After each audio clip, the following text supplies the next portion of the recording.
Have you ever wondered how Disney does it? How they rope you in and they get you right invested in every story, every world, and they keep you there. I have been enjoying Disney my entire life, and I'm a grown woman, and you can bet your bottom that I was just watching Coco yesterday because it was amazing. And that's why we have Vance here today. He's going to tell us a little bit about himself, why this topic matters to him, and why it should absolutely matter to you. Vance, welcome to the show. Well, thank you so much, Shauna. My name's Vance Morris, and I appreciate everybody being here. And I did work for Disney for a little over a decade. And a lot of people will ask me, well, geez, I don't own a theme park. I don't own a roller coaster. Why do I want to copy what Disney does? And we don't really want to copy Disney because, well, that really wouldn't make sense. But we do want to adapt what Disney is doing into our industries or our niches, because the lessons that they use, the strategies that they use, completely 100% apply to what you and I do in our businesses every single day. Right now, if you went to Disney today, 80% of the people have been there before. It's a huge number. I don't know about you, but I would love an 80% return rate on all of my customers. And that's what really Disney is so good at, is getting people to come back again and again and again. And Walt actually said this many years ago, 50, 75 years ago, that, he wants people to come back again and again and bring people with them to see what he does again and again. It's what I call Walt's law of unlimited abundance, because that's exactly how our referral programs work. That's how our retention systems work. It's all wrapped up in that one little quote. So yes, this has a lot to do with you. Okay, how your retention systems are going to come into play and how we're going to get you miles and miles and gobs of referrals. So, Shauna, this has everything to do with everything. Absolutely. I actually had to write that down. I was like, hey guys, listen, if you don't have your pen and paper, now is the time. You know already it's going to be good. Let's start. Because Walt's law of unlimited abundance, I'm here for it. I'll raise my hand to that 100% every single time. And it makes sense because we often hear people talking about referrals, right? And we know that referrals close at a much higher rate than somebody just coming to you cold or even warm. 100%. So this makes sense. It makes business sense. But it also makes dollars. So here's where we start talking about how do we do that? Because we're not creating Mickey Mouse. We're not necessarily trying to make this feel good, family friendly environment. Some of us are trying to take people from a very serious place of discomfort to, yes, that space of elation that we can kind of refer to as akin to a Disneyland type of space, that elation. But it's not the same journey. So how do we amalgamate that? How do we pull the good things out of what we see Walt doing and apply it to our small businesses? Sure. Great question. And one of the things we have to do, and what Disney does so well, is you look at the entire customer journey from the first moment they come in touch with you to the time when the service has ended, the product has been consumed, and all of the little points in between. The first one is what I call moment zero. What is that first point that they come in touch with you? Is it a website? Is it a phone call? Is it they come into your store? And what is that immediate feeling, that immediate emotion that they get when they arrive? Is it one of relief, like, oh my God, thank God I found you, right? Or is it one of security? Like, okay, my money is going to be safe with this advisor, or my money is going to be safe in this bank. So what is that moment zero that you are eliciting to your prospects? They're not even customers yet, but what are you eliciting to your prospects? And we're talking about emotions. Yeah. Like, this is important. Like, I just want to stress that fact. This is an emotion, and it's a subconscious response that you're creating. And Right. for example, you already gave me fuel here, because when I took my daughter to Girl Guides, and they were doing an event out of location, and they were doing yoga. And when I went into this yoga studio, there was soft music. There was a scent in the air that immediately lowered my shoulders and made me.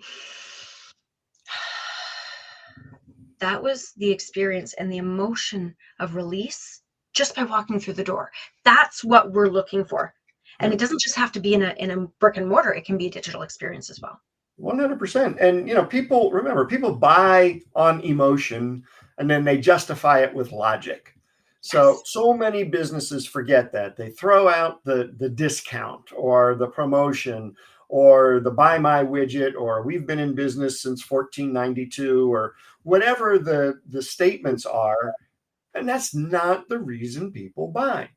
They buy because of some emotion, some thing that just clicks with them.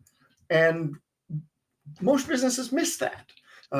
Disney does not. I certainly don't. And the businesses I consult with, the businesses that I own, we go for that immediate emotional connection. And the reason that Disney also has that 80% return rate is because they've created an emotional connection and they've maintained it not only throughout somebody's vacation, but after the vacation. What are they doing to maintain an emotional connection, which is what we would call customer retention? And so that whole thing, that whole continuum, that customer journey, each one of those points is where we are reinforcing that customer connection, the emotional connection. And so it's not just about your widget. I mean, everybody's, people think that, oh, people should remember me because I did a good job. Well, that's so far from the truth. Doing a good job these days is just entry into the marketplace. Right? I mean, if you don't do a good job, you shouldn't even bother getting into the market because you're just going to get trounced. I love that. I love that, because you know what? This is something that recurs for me as well in the branding side of things. When I'm supporting people with their brand, a lot of times I say, well, what makes you unique? What makes you stand out? Let's dive into that. And almost always the first thing is, but I care. I really care. And I'm so glad you do. And it's not quite enough. That is not a competitive differentiator. That's right. It's not. That's right. And so this is what we're talking about with regards to the client journey and the experiences that you provide to them along the way. And last we chatted, I believe you said that it was experience marketing. And I think that's a really important term for people to remember. Sure. It's a little bit easier to remember than Walt's law of unlimited abundance, but I wrote it down, so I will remember it. But what I want to do is I want to break it down a little bit into, let's say, 3 to 5 phases of the client's journey, and what that experience marketing might look like for your average entrepreneur, digital or otherwise, along the way. Because I think that in order to be effective, I think we all need to kind of see it in action, so to speak, so we can really feel for it. Because I'm not going to be baking cookies and pumping it out of the back of my truck to get people to come, even though I hear stories about Disney doing stuff like that. So what would you say are the best 3 to 5 phases of the client's journey that we can look at from an experience marketing point of view, and then the function within that? Sure. Well, I think first we got to get the client. So let's talk about prospecting with experience marketing. And if this can be something as simple as, how do we reach out to people? So cold outreach, and nobody likes to do cold calling. It's not fun. But if you do it smartly and you do it with a little bit of creativity and throw in a lot of experience, it can be fun. And the receiver of this marketing will actually be open to having a meeting with you. You can do something as simple as a postcard. I think I have one here. So when I'm reaching out to somebody new, they will get a postcard that says, meetings with great coffee are 100% more effective. And then on the back, I'll write a little note, but I actually send them the cup of coffee. So this is a pour over cup of coffee. So Wonderful. they get sent to it. I send it in a gold bubble wrap, so it really stands out. It's a gold bubble wrap envelope.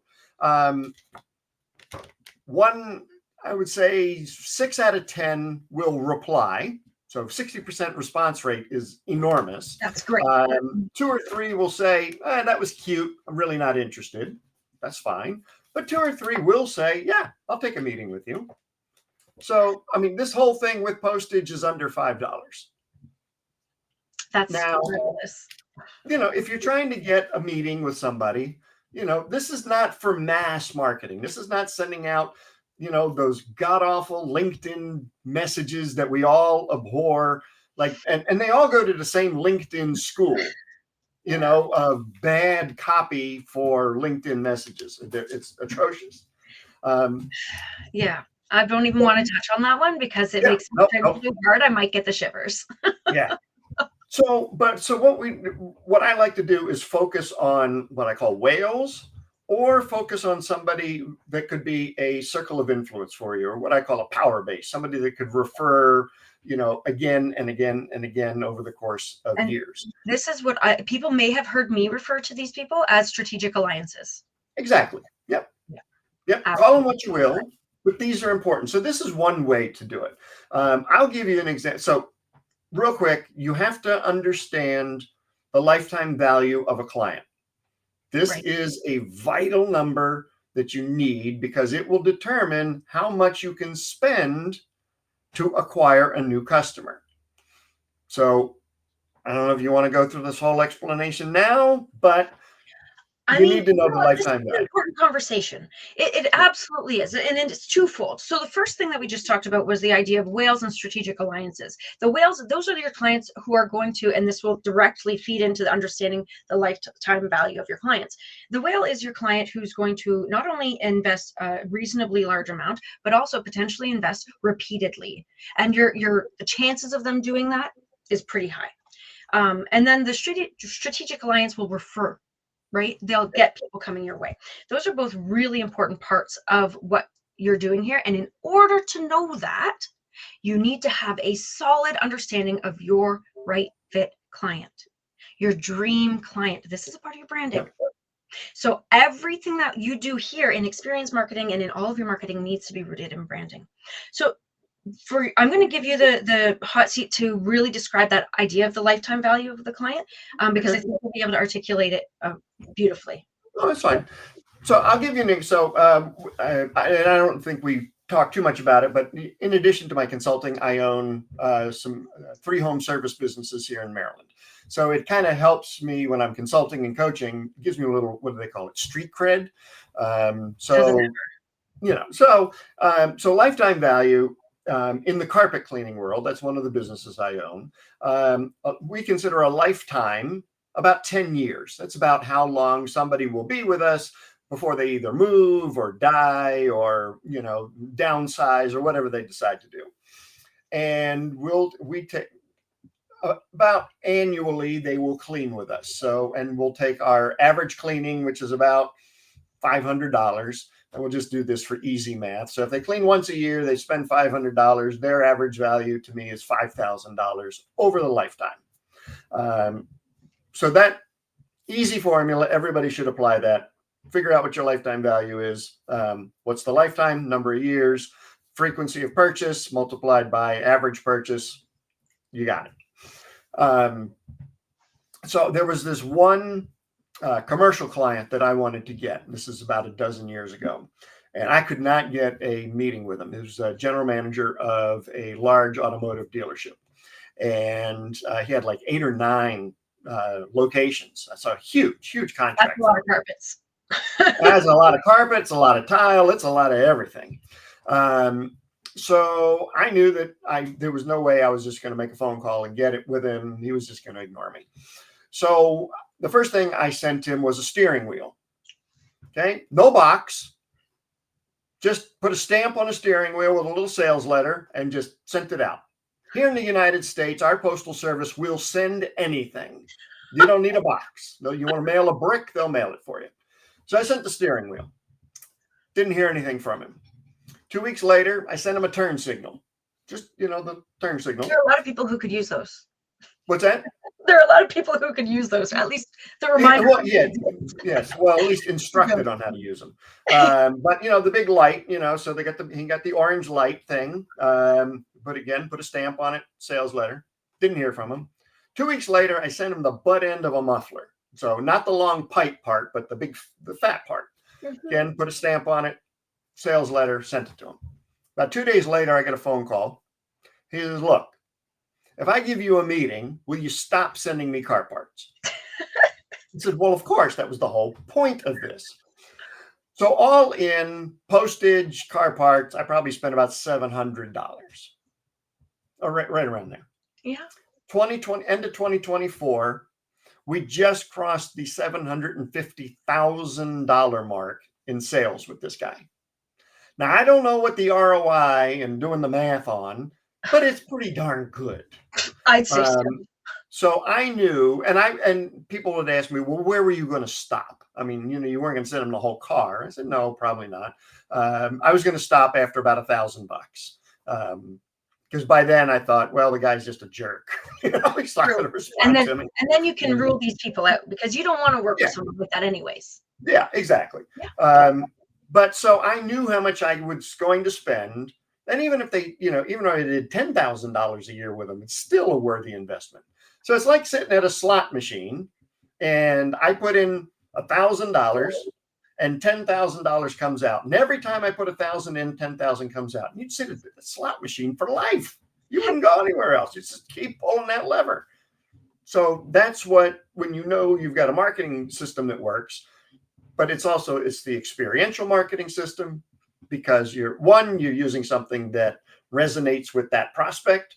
So it's not like I was sending them Fruit Loops or something silly that didn't have anything to do with them. It was car parts. Flowers, Yeah, exactly. Yeah. So I mean, honestly, if a carpet cleaning company can do this, there isn't a business on the planet that really can't adapt this strategy. Get creative and kind of pull some. And the fact of the matter is, even if you reach that 1,000 and you were like, all right, this guy's not for me, guaranteed he's told somebody. Guaranteed he's told somebody. Oh, yeah. And now you've got word of mouth. Yep. You know that crazy Vance guy? He keeps sending me auto parts, and they're like, "What's he do? He wants to meet with me to talk about carpets. I could use some carpet cleaning." He sounds like a fun dude, right? Yep. And then you have. I love that so much. So that's the prospecting side of things. I think we should probably break it down into 3. Now people are working with you. Yep. What does that look like? Sure. So we look at so we all have boring and mundane things that we have to do in our business day in and day out. To keep the business running. Disney has figured out a way to create an experience out of each one of those. And that's what we have to do. So answering the telephone, sending a proposal, things like that. How do we create those kinds of experiences? So now we have the customer. Now what do we do with them? So one of the boring, mundane things that I have to do, or my guys have to do in the carpet business, is get in the front door. If we can't get in the front door, we can't clean. So we've created an experience out of getting in the front door. And it goes something like this. So we park in the street. We don't park in the driveway. God forbid, I got something else I got to clean up, right? If we got an oil leak. That's true. We get out of the van and he's in a clean uniform because he brings extra uniforms in case he gets dirty on the job before. He actually smells good. Actually doesn't really smell like anything because I don't allow them to smoke and you're not allowed to wear cologne. Last thing you want is the Marlboro man coming out smelling like he just took a shower in Axe. It's kind of gross. He goes up to the front door. He lays down a special mat. He knocks on the door. He doesn't ring the bell because friends knock. Salespeople ring the bell. Takes a couple steps back. Mrs. McGillicuddy opens the door, says, "Hi, my name's Josh. I'm here to create your healthy home. May I come in?" So we don't just barge in. And then he does an exaggeration of wiping his feet on the special mat. Then he puts booties on his little clean shoes. And as he's entering the home, he presents Mrs. McGillicuddy with a gift. Now, when was the last time you had a home service professional come to your house, plumber, HVAC, carpet cleaner, and they gave you a gift before they did any work? Ever happen? I've never had some. I don't know what this gift is, but I would be happy with like a $3 Tim Hortons gift card, so I could go and get There you my go. tea while you're The chip cleaning. code. That's amazing. That is so beautiful. So we give the gift, and it's not anything extravagant, but it's a little blue box, custom box. Inside of it is a bottle of spot remover, a bag of cookies, and a little note from me saying, thanks so much for allowing us into your home. Here's my personal cell phone number if you have any problems. A bag of cookies. So, yeah, it's cool. I'm here for this all the way. So the gift itself, one, you've got the entire process, the experience of getting into the home. So we took one point of the customer journey, getting into the house, and we created this experience around it. Then we have the gift part of it, and the gift is designed to do a number of things. One, obviously, it separates us from everybody else out there because there ain't nobody doing it. It makes us tellable and referable. And this is for your listeners and for you. What I want people to say at the end of any interaction with either me or my companies, I want them to say, oh my God, you'll never guess what happened when the carpet cleaners came to my house. Oh my God, you'll never guess what happened when I talked to Vance today. That's the reaction I want from my customers and clients. So when you give the gift, that's what you get. Because, I mean, when was the last time, you went and sat down at the dinner table and the family's around the table and you said, you know what? You'll never guess what happened at the oil change today. Yeah. That conversation just doesn't occur. Right? And usually if that is something that you do, it's a negative. It's not a Yeah, positive. exactly. Create that positive stir. That's tapping into our innate desire to storytell. Right. I love and that. So you're right about the storytelling part. But the gift also does something else, which is what we're all in business for, to make money. Mm-hmm. So it starts a process called reciprocity. I give something to you. You now feel compelled to give something back to me. So when we implemented the gift, we saw a 26% increase in our mid-tier package, which for us was about a $65,000, $70,000 a year in additional sales. Beautiful. So that's the middle one. So now we got what are we looking for ROI. Yeah. Give a little gift. There you go. Done. Like it can be that simple. So then they've worked with you. They're repeating to work with you because of this reciprocity. We're all just little penguins giving pebbles, or actually no, that's otters. Penguins give pebbles for mating. Otters give pebbles as gifts, which is really sweet and adorable. I don't know why I know these things.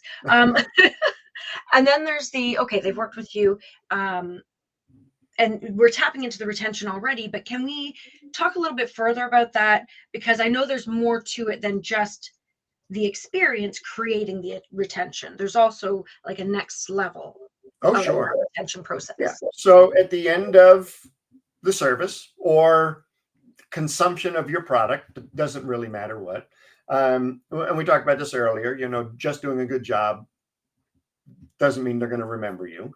So you got to have a system that is going to maintain that emotional connection. Mine is very simple. I've used it now for well over 13 or 14 years in my home service businesses. And it's designed to keep you top of mind with your customers. And one of the things I use is a print newsletter, like in the mail, hold it in your hands, print newsletter. And for all of my days that I've been in business, I've shamelessly used my children in my marketing. Now, nothing like the TV show Shameless, not quite that far off, but again, use my kids. And I will use, so like my daughter, she's 17 now, but back when she was young, she was into ballet. And so she would do the recital once a year, and I would take the obligatory picture of her in her little tutu, and she was cute. And she's 17 now. She's not she's beautiful, but she's not cute anymore. Right. But I would take that picture and I would put it in the newsletter. And every year I would put the new picture in the newsletter. We were in the grocery store one year, and she was probably 10 or 11. And this lady comes running up to us. She didn't come running to me. She came running up to Emma, and she says, "Oh my God, Emma, how was your recital?" And I'm like, Emma, let's get the hell out of here. I don't know who this nutty lady is, but we're going to go hide in the frozen food aisle. And then I had to think, oh, wait, she must be a customer. I've See? created an emotional connection with the customer and probably thousands of other customers using my children. And they all want to see her succeed, and they're all excited for her, and that's beautiful for her. It's also Yeah. obviously great for you and your business. And they're never going anywhere. No. This lady is going to die before she leaves my company. Yeah. Because she just wants to see your baby girl grow up into her beautiful woman. Yeah. Oh my So gosh. they got thousands of aunts and uncles that have watched my kids grow up. Yeah. Oh, I And love that. Okay, so here's a question though, because like that, I obviously love this idea, and I've tried to kind of weasel my kids into it too, because I love my kids. You love your kids. We love to. Not everybody has kids. We sure, can use dogs. We can use fur babies, sure, but not everybody necessarily wants to do that too. Because I have a lot of conversations with my clients about authenticity, because authenticity needs to exist within boundaries, and some people's boundaries includes not doing the kid thing or fur baby or whatever, and that's okay. There are a few ways that I've implemented, and I'd love to hear a few extra kind of tips and tricks from you as well. One of the things that I like to do is part of my intake form includes their birthday. I've actually had people ask me, why my birthday? What does that matter? I'm like, it matters. That's the day you were brought into this world. And I make a whole production about it. And then yeah. I send them a birthday email. To be fair, Canadian Postal is not as nice and friendly as the American Postal. But I send them an email, and it's always this lovely, hey, happy birthday. And usually when it's top, like if it becomes top of mind, because I do have a lot of automations in my back end, when it becomes top of mind for me, I'm able to go into our social media and I'll literally send them a direct message. More often than not, I do, unless life is crazy. But that's one of the ways that I do it, because I also make it about them. Are there 100%. any, just before I ask you a few final questions, do you have, let's say, one or two extra little ideas for that part of things that anyone could implement in any space? The secret sauce to everything is a handwritten thank you note. That's it. Mic drop, boom, done. Yeah. Nobody does them anymore. I mean, I have bought fleets of vehicles for my businesses. Nary once did I get a note of thanks or even an email of thanks, except for, well, when you're coming in to buy another one. Yeah. You know, but we send handwritten thank you cards to every single one of our customers after every job. This is because that's what grandma wants us to do. You know, Yeah. what does grandma want? And that is a huge separator from everybody else out there. I don't care if you sell shampoo, if you sell digital marketing, if you're a plumber, it doesn't matter. Sending a handwritten thank you note, and maybe you don't, I mean, maybe you've got a volume where you can't do it. I mean, it got to a point where I was spending 2 hours writing thank you notes every week. And I was like, that's it. I gotta hand this off. So we actually rented grandmas. We just went down to the local senior center, bought them all coffee and Danish, and they all sat around for 3 or 4 hours handwriting our thank you letters, which was great. You know, they That's were happy with it. I was happy with it. Win-win. It's just the fact of doing them. Yeah. So, Yeah. That's so wonderful. I love that so much. Now, we've covered 3 very clear steps here and ways that you can integrate experiential marketing into every business. And there's so much more, because as you said at the beginning, there's these in-betweens as well, because there's all of the little gaps that can be filled with beautiful experiences. And if we were to talk about all of those, we would double our conversation, which is already jam-packed. So what I'm going to ask of you right now is to just kind of think for a moment about, out of all of this, thank you notes aside, what is the creme de la creme, the cherry on top that people need to know in order to walk away from here with? That's the thing. Like I've got to keep that top of mind as I move forward from this conversation. And while you think about this, I want to remind everyone who's joined us for this conversation that it is one of many, that you can join us every week.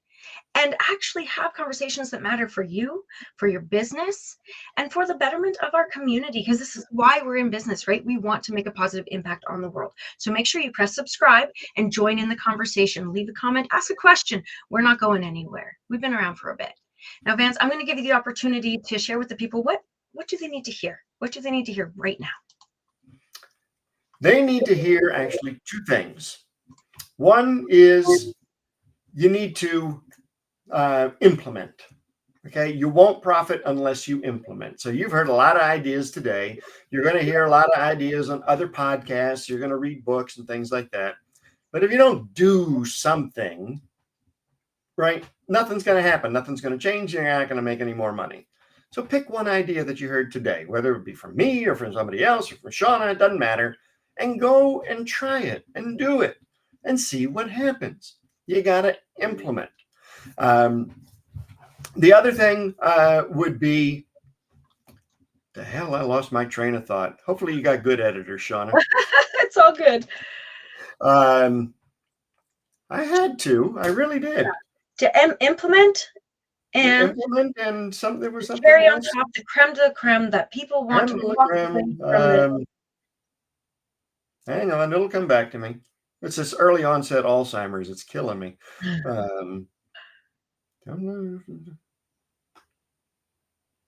Give me a sec. You've got more than a sec. We're good. I know. Thank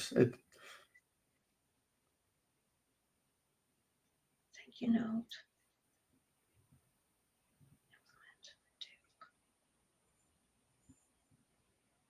Oh, I got it. I'm ready. Excellent. So, and then the second point I want to make is notice that I did not dive directly and only into digital marketing. Okay, I have nothing against digital marketing. I'm actually marketing agnostic, but think about how to reach your prospects and your clients. Does it make sense to go through the mail? Does it make sense to go through digital? In my opinion, it should be a mix of both. So that's really the creme de la creme, because you got to go and reach your customers and your prospects where they are with a method that is going to they'll be able to receive the message. So it's really not an experience thing, but if you want to get your message delivered, you have to deliver it via the media that they are consuming right now. So whether that's in print or whether that's digitally or TV or radio, what have you, that's what you need to do. That makes perfect sense. And you have a resource for people to take a deep dive into this whole world as well, right? Yeah, I put a little hot sheet together. It's called 52 Ways to Wow Your Customers Without Breaking the Bank. So they are 52 low or no cost ways to wow your customers. So you got one wow for every week of the year, and they can be found at wow52ways.com, or there's a nice fancy QR code right there on your screen. You can zap that thing. And that is exactly what we're going to do right now. Because if you are not doing, look, guys, listen, if you are not doing that right now, then I don't know what you're doing with yourself. Like this is 52. You know how many weeks there are, or yeah, how many weeks there are in a year, right? Every week you could be doing a low to no cost marketing experiential hullabaloo, truly, because like look at all the crazy shenanigans that Vance has gotten up to in order to close these amazing deals. I think I've used amazing like 3 times now, guys. So like grab the link. Great adjective.